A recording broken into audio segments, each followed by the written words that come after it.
Genie said hi. Hello, Fanatics Genie. And we're live again for episode 2 of Team Hyrophant Stream Chat. What's up, everybody? How's it going? Sequels are always better. Episode 2, live and in the flesh. Let's turn off this music. All right. I'll probably keep it down in the background just a little bit. Yeah, it's nice to have that as just the ambiance in the background or whatever. Little bit. Yeah. All right, so we've got a fun episode 2 for you today. We're going to be talking about a couple broad topics and getting into some of the meat of our lore and game world. It's going to be super fun. We're going to jump right into it this week. And in the coming weeks, we're going to be getting even more granular on each topic. So be sure to hit that follow button, hit subscribe if you're watching on YouTube. Just follow us on all those channels.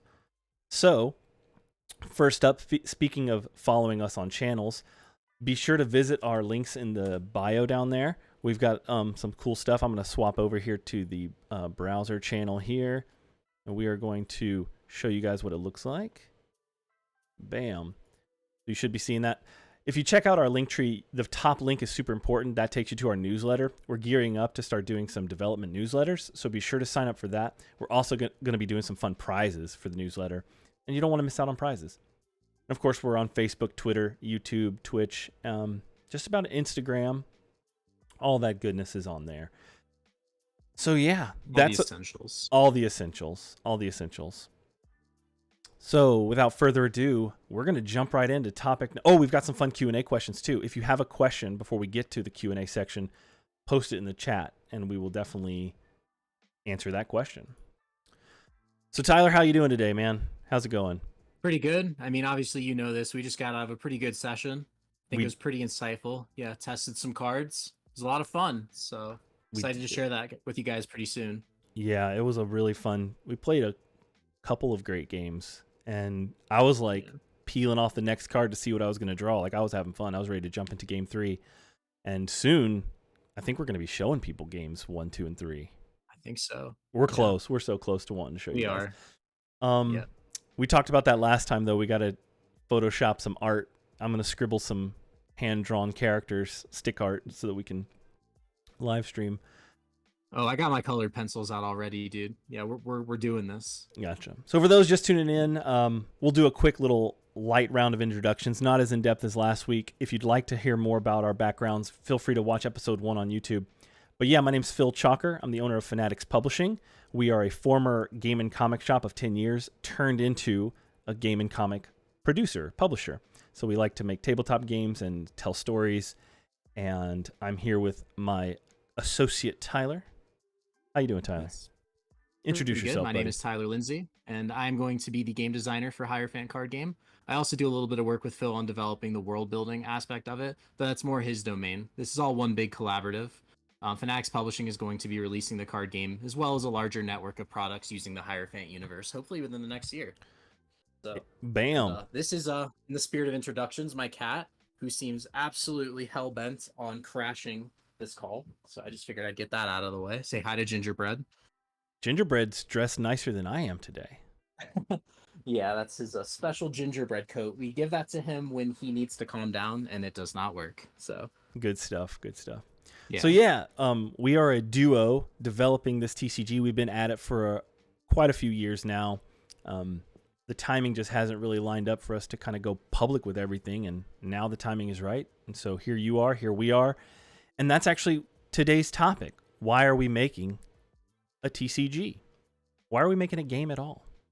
And I'm just going to toss the baton right back to Tyler, just put him on the spot. Tyler, why are you making a TCG? Reach into your soul and tell us. Once upon a time, Hyrophant trading card game wasn't a trading card game at all. When Phil and I were first collaborating back in 2018, I presented this to him under the LCG model. For those of you who don't know what that is, it's a lesser known model of card game. It stands for Living Card Game. I believe Fantasy Flight were the first people to coin that. Correct me if I'm wrong. Yeah, they coined it. But yeah, Netrunner is probably one of the most prolific LCGs, one that died before its time, unfortunately. And interestingly enough, also kind of has like a cyberpunk theme to it. Um, but between our first and second collaborative, Phil and I kind of put this down for a couple years, and during that couple years, one of them was 2020, and as you all know, a lot happened in 2020. The entire world changed, the way we perceive the world changed, and also for card games in particular, it was very relevant because it kind of saw a resurgence in, collectors. Like people began to get back to their childhoods.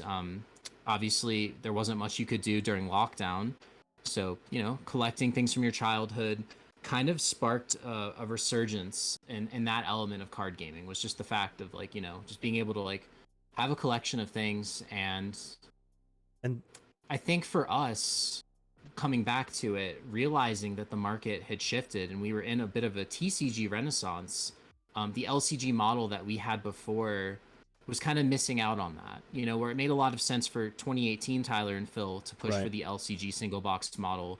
We wanted to appeal to the collectors because we ourselves were collectors. We were catching up. We kind of talked about how that period of time saw both of us returning to, trading card games. I bought a case of Flesh and Blood for like no reason, just to open up packs, Well, so I think that was very telling. And that's what we grew up playing trading card games.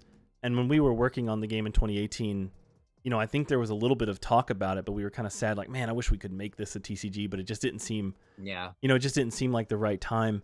But other companies have kind of inspired us, said like, no, you can produce an indie TCG. And of course, like you said, the events of 2020 kind of changed the way people collect, and us too, we're collectors, and that nostalgia of developing alternate art cards and things like that is so fun, and we don't want to miss out on that. That's fun, and that's what that's what we think is fun. And one of our like core principles is like make a game that we want to play. And so like we had that conversation. It's like, what game did you grow up playing? Well, TCGs. Well, me too. Okay, well then that's the game we're making, and that is where we're at. Definitely. I think like you said, like there's a lot of indie companies that have put out some really quality trading card games like Nostalgics, Grand Archive, just to name a couple. Yep. But we're definitely in a TCG renaissance right now.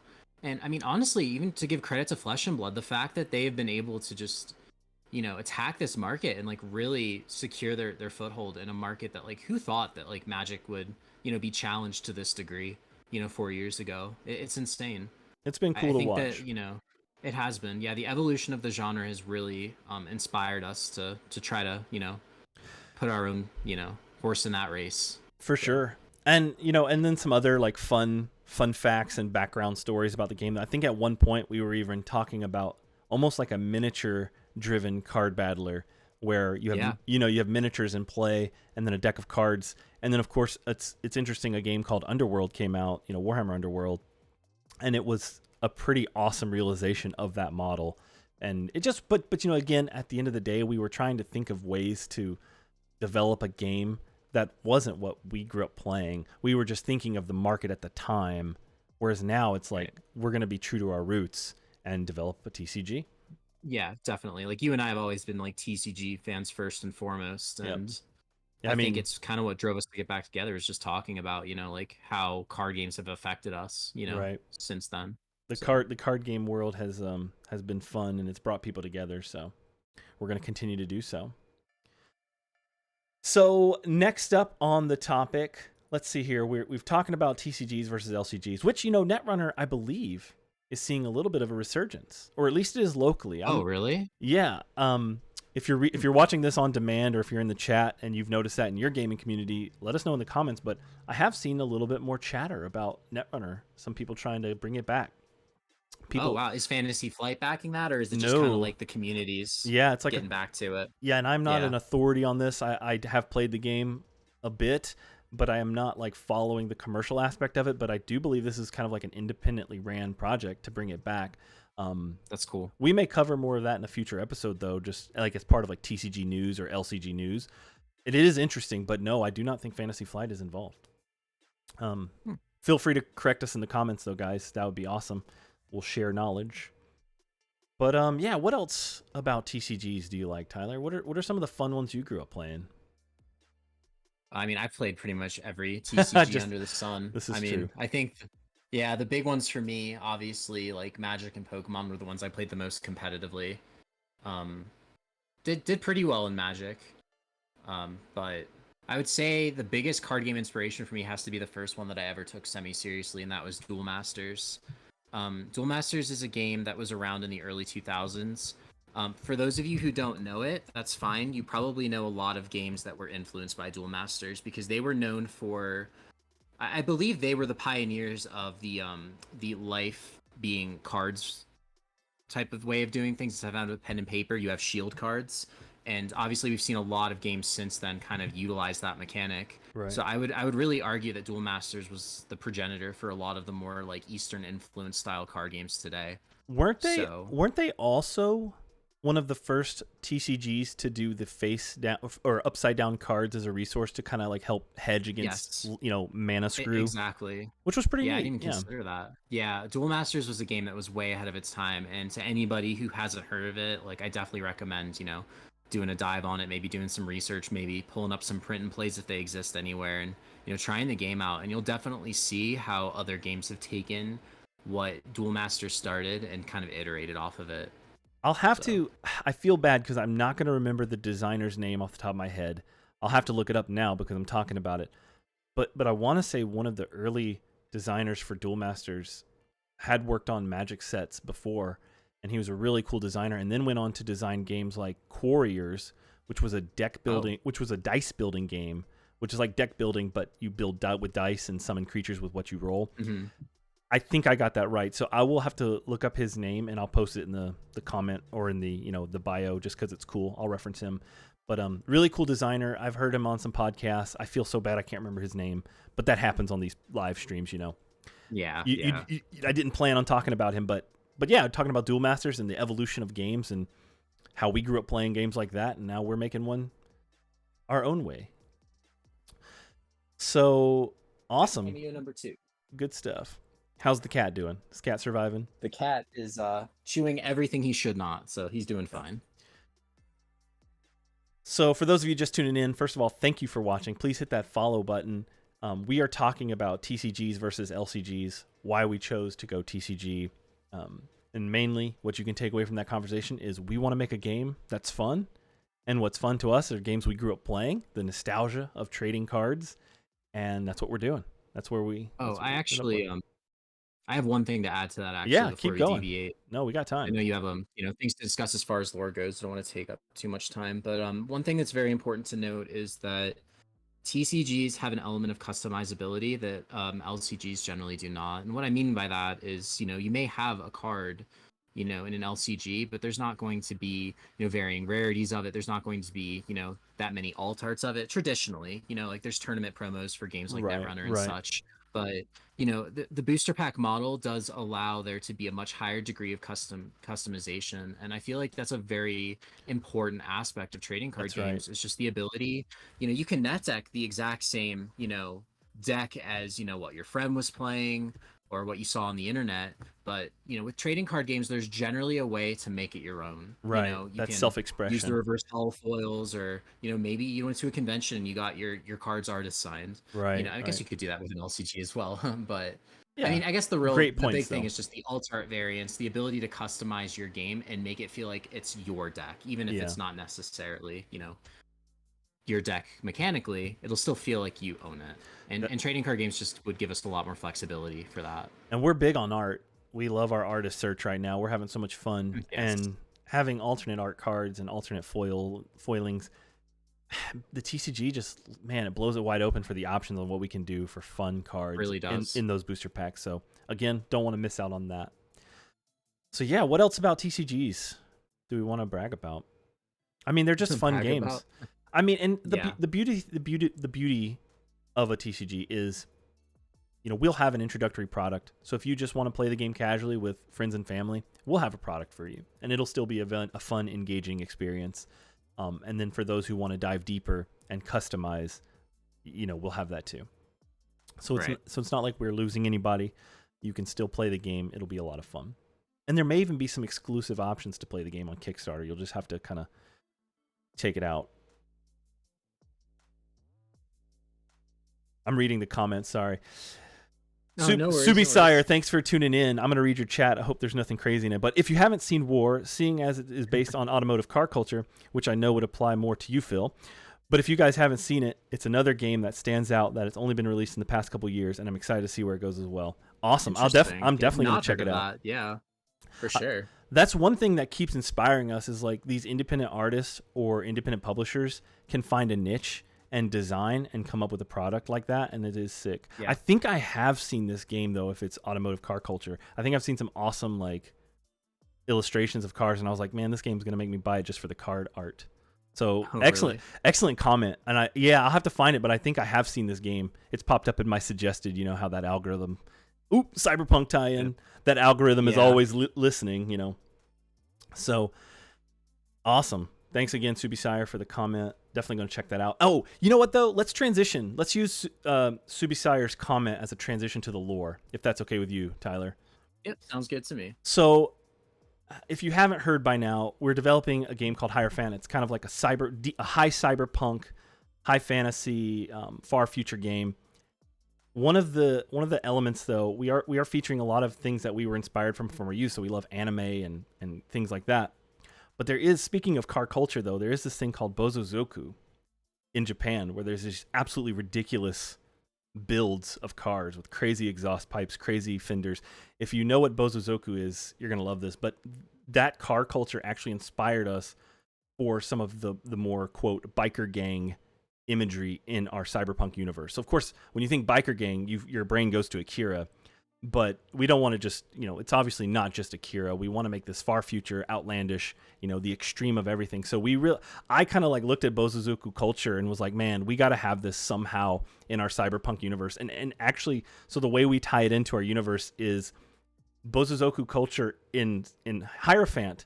These are people who are like stubborn, and even though cars have advanced to the point of like, hover technology and, extremely durable systems, these people are so dedicated to the old, like just mechanical rubber on the road engineering that they like still kind of flaunt that, and it just annoys people. It's just an awesome little tie-in. It's a small corner of the world, but if you like Japanese car culture, you'll probably love the imagery from our biker gangs because it's going to look familiar. So an important thing for us is just having a little something for everybody. Yeah, definitely. And just finding, especially because cyberpunk is inherently a very dark dystopian genre, having like little elements of the universe to juxtapose that a little bit, to show that there's a lot more to this universe that we're presenting than the typical darkness that people have come to associate with cyberpunk, Yeah, we want to blow it wide open. And exactly. It's cyberpunk of the far future, but like what's futuristic for cyberpunk? And sometimes that means a reversion because things have time to kind of expand or contract. And so we get to play around in a fun new sandbox and present something new to you too, something that you haven't seen yet probably, or something even different than what you've seen yet. So speaking of lore, let's go ahead and transition here in the last few minutes of the show. We've got 10 minutes left on our live show. And let me check the timer here actually. Yeah, we've got about 10 minutes left, so we're rolling along. What we're going to talk about next is kind of the general foundation of how we're building this world. And I've switched over here to our show and tell screen, as I call it. So we're all going to make jokes here, but I'm going to feature a friend. His name is Chase Tries Again. He's been producing some really cool RPG content on YouTube. So I've circled it down there in red. Be sure to check his channel out. But that's kind of what we're going to talk about, is this method of world building when you're developing a fantasy universe. And this kind of applies in their context. And what Chase is pointing out here is in the context of like role-playing games. And then he's got some awesome links in the video for the source of the Sperm Method. So be sure to like read those links and go check them out if you're interested in world building. But effectively what it stands for is social, political, economic, religious, and military. Those 5 aspects, if you apply it to like a small town or a large universe, you can kind of flesh out all the different aspects of a fantasy world with those 5 topics. Not even a fantasy world. I mean, if you're building like a realistic fiction setting, those 5 topics will get you really far down the road of where you want to go when you're trying to develop your method. So we're going to just talk about each one and how it applies to our game, and kind of go into, for the last few minutes before the Q&A, we're going to just talk about our social, political, economic, religious, and military aspects of our world, of the universe, and where all these cards are drawn from. So I'll switch back to the podcast screen and we'll just kind of chat about these. So first up is social. And I've kind of pre-written some paragraphs, so I'm gonna just go with it, guys. But effectively, like our social aspect, your social lives in Hierophant, the far future, very similar to Cyberpunk lore. Ours is dominated by corporations as well, but it's also dominated by those who resist their agendas to the extreme on both ends. So because one of our themes is the complications of advanced technology, we've kind of taken both sides of that coin to the extremes. On one hand, you have folks whose entire social lives take place in the digital world. They only maybe go out in public to get to certain destinations, maybe travel, maybe go to work. But even going to work, with advanced technology, they're always plugged in to information to the point like that they're oblivious to the world around them. And we kind of came up with this fun term in our universe. It's a portmanteau of oblivious and citizen, and they're called oblins, which it kind of sounds like goblins, which, I love goblins, so I won't say that it's a negative term. But if you're an oblivious citizen, it's probably not the greatest thing. You're just not even paying attention to the world around you. You are so jacked into the consumer aspect of the world, technology, social media, that a car wreck could be happening on the street, but you are just good to go. You're just heading to the train station, right? So that's one end of the coin. On the other hand, though, we have another little subculture in our world, someone called nature punks. And these are folks dedicated to kind of a more natural way of life, and to the point where maybe it's kind of obnoxious. Tyler, do you have any comments about nature punks? Right. I mean, I think that when technology advances to a certain standard, that like any deviation from the norm to that degree, where you're just like, getting back to tree hugging, it's just very far removed, and it's met with a lot of hostility, hence the punk following the word nature. But Right. the idea is with this group of individuals, they just kind of take it in stride. It's the armor that they wear, and it's very similar to the Bosu Zoku movement you were kind of speaking of, Yeah. just like deviations, things being cyclical, a desire to return to a simpler time, a simpler way of doing things. Right. I would say the nature punks kind of exemplify that I in our love. universe. I've been loving some of the short stories with the nature punks. Some of the characters we've come up with. It's just so fun. Right. It's kind of like, So yeah. no, I was just gonna say like one thing to note about our universe. I'm not gonna spoil too much, but obviously there's in a dystopian futuristic universe going to be some element of environmental decline. So flora has obviously deteriorated um to a very depressing degree, and part of what defines the nature punks is where you generally associate the word punk with like vandalism and stuff. They're out there, creating gardens and like cultivating lush greenery. It's very interesting, but the term punk in this universe, it's like they're still deviating from Right. like It's what a is counterculture. expected. Yeah. It's a counterculture, exactly. So but Definitely. they're also kind of like nature activists. Yep. So Yep. It's cool. We'll have more on that stuff later too. definitely. And so yeah, ending on that topic goes to our next. So we talked about social. The next one up is political. And honestly, as these topics get further and further down the list, we kind of trimming the information because we don't want to spoil too much just yet.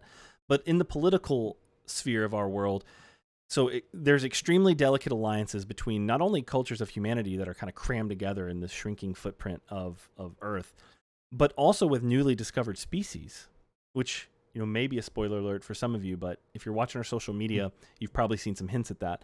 So you've got not only a melting pot of different cultures of humanity, but also newly discovered species, all kind of learning to coexist in a relatively confined space. Relatively. Most individuals follow the lead of the complex yet highly skilled Hierophants, our titular characters. They are leaders chosen by people, not corporations or governments, and this honor has kind of evolved from a long-time tradition of being adventurers and ambassadors for these newly discovered species. Hierophants are basically people who just do not run from reality. Like they're here to confront things like head on, whereas sometimes corporations and governments, they kind of go with the flow and use whatever narrative is strong, they kind of go with that. Whereas Hierophants are more like, here is what's happening. And some people have kind of learned to follow those people over whatever's being broadcasted on their interwebs. So that's the political element. Next up, we have economic, which we're going to not talk about too much because we'll probably have a whole episode on the economic impact of our world. But essentially, just like most fantasy science fiction universes, there's something like credits. In our universe, there is a type of crypto but it's kind of gone to the next stage. It's almost like a quantum computing crypto. And this economic resource is currently termed flux, and then it has two stages, which is flux and quantum flux. And let's just say it's going to be a highly sought over and contentious form of resource. Anything to add about May flux? even be relevant to gameplay. It may be Not relevant to to game. spoil anything, but it may or may not be a core component of gameplay. Yep. All I'm saying is it feels really good to have some flux online. It feels really good. It does. So next up, going down our Sperm method of world building, we've got religious, which this one's kind of an outlier in our universe. In the far future, religion has kind of all been, it's kind of been obscured in the far future for one reason or another. But because of human nature, we do have a particular faction known as fanaticism, the fanatics. Oh man, what's my shirt say? Oh, what kind of tie-in is that? Come on now. No, They okay. spelled it with an X. Yeah, how dare them. So in our game, there's a group called fanaticism. They are probably the most religious-like faction, but whether or not they're religion, we'll kind of leave it up to the readers to kind of suss out. We'll talk more about them in our future videos when we actually do deep dives on the factions of the game. Next up and last but not least is military. So the military aspect of our game is another faction called the Deep Rock Armatech. So again, far future, corporations kind of rule the roost when it comes to anything of an asset or physical production.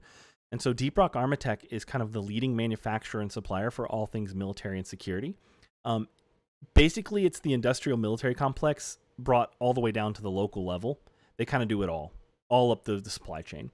So they're a massive corporation in their own right, highly involved in the security of protecting newly created key technological nodes. We're going to keep it really broad, but that's our military aspect. You have these folks have a proclivity towards building and technology and security, and they're pretty powerful. But again, not much else we want to divulge yet. So that is kind of a peek into our social, political, economic, religious, and military aspect of the world. And yeah, we've told some other fun side stories too that I wasn't quite meaning to spoil, but it's fun. It's fun.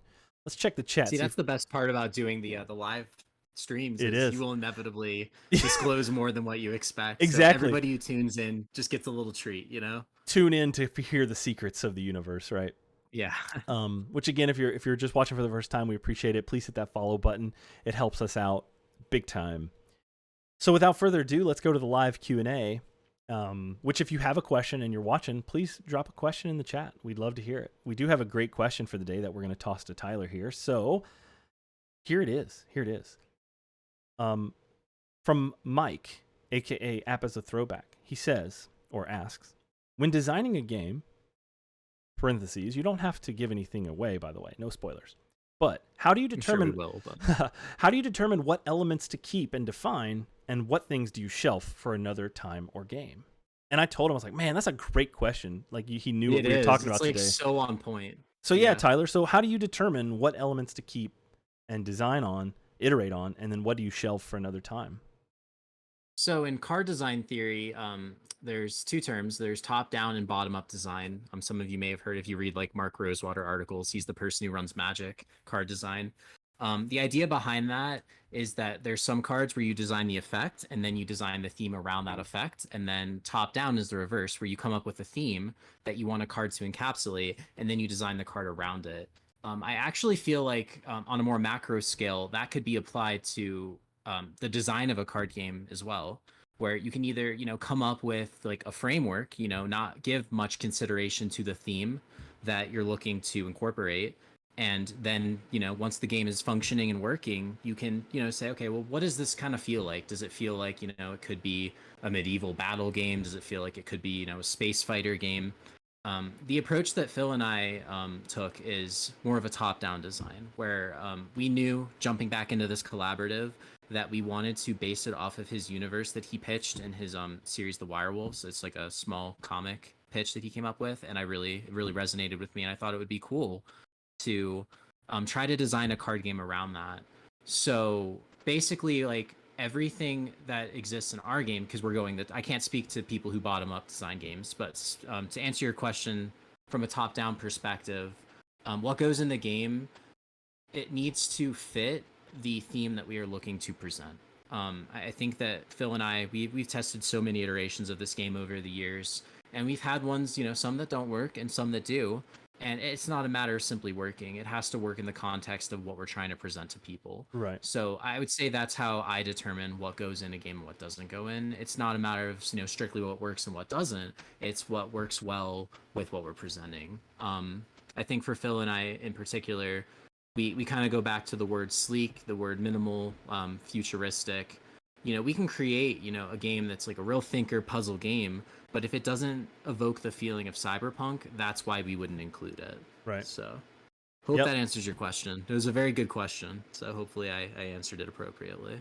Definitely. And sometimes I'll kind of like answer the question from another standpoint of like maybe you're designing a board game or, an RPG, like some other product other than a card game. But sometimes, a lot of designers do talk about making a decision. They may love a mechanic, but it presents a component or feature that will raise the cost of production out of their budget. And, fortunately, as an independent publisher and independent designers, we can kind of get away with a little bit more stuff, I think, because, we're looking to design an experience. Whereas if you're with a big company and they give you a set budget from the beginning, you kind of might have to design a game for them within that budget of production. Like you have to get your cost of goods below a certain level. Whereas for us, we're kind of approaching it like, let's just make the absolute best experience, like everything that just pours to the theme. And then, then we'll adjust prices as we need to, which of course, exactly. Of course, though, when you're developing a TCG, everyone is kind of already familiar with the level of commerce. It's like, it's not that our booster packs are going to be more or less, or that our core set will be more or less, but that is something you have to consider. So if you are saying like, hey, I want to make a TCG, but then you want to have really cool 3D miniature avatars for your hero instead of a flat card, well, that might have to get shelved for another game because that's not going to be, packageable or shippable in your, concept, right? So those are some constraints that get put on you. And we've actually had a lot of fun though, like using existing cards within our existing set to double as components, which we'll kind of talk more about that in the future. But great question, Mike. I really appreciate it. Anyone else with any questions in the chat? I'm going to do a little sidebar while people are asking their questions and share, just for sake of sharing War, which is like World Auto Racing. I'm going to switch over to our show and tell window here. Turn off that and bring up the browser here. There it is. So this is their home page. I want to see if they have any like pictures of their card art. But this is the game I saw, and it looks really cool if you're into card culture. I love the art. I mean, I loved the initial D anime. So if you can kind of even touch on that flavor of something like that, which I kind of see a hint of it on the cards there, I'll have to check this out. So yeah, that's World Auto Racing. Looks like a cool project. We'll have to check out those guys, see what they're doing. Looks fun. I love that. Like, see that right there, that black and white sketch art. Like, I want to open that in a booster pack. I want to get that sketch art. Right. Yeah. For real. Looks like the headlight of an old Lady Z right there. Maybe I don't know. Sometimes it reminds me of a Porsche headlight, but it might be a Datsun. So that concludes today's show. Unless we've got any more questions, I'm going to check our social media real quick and just make sure we got any other questions here. Which we are, I'll use that as a point to say, like, we are on Facebook, Twitter, Twitch, and Instagram. We post, a couple times a week, and feel free to comment on any of the posts, and we will get back to you. But it looks like that's everything, guys. Great show. We've talked about lore. We've talked about TCGs. Anything else? Only spoiled like 3 core things that I didn't want to spoil. It's no big deal. Yeah, no big deal. It's fun. Yeah. But we appreciate you guys watching. Thanks for tuning in. Be sure to hit that follow button. And if you're watching on demand, hit the subscribe button. Yeah, thanks for tuning in, guys. We'll see you next Wednesday. Take care. Have a good week.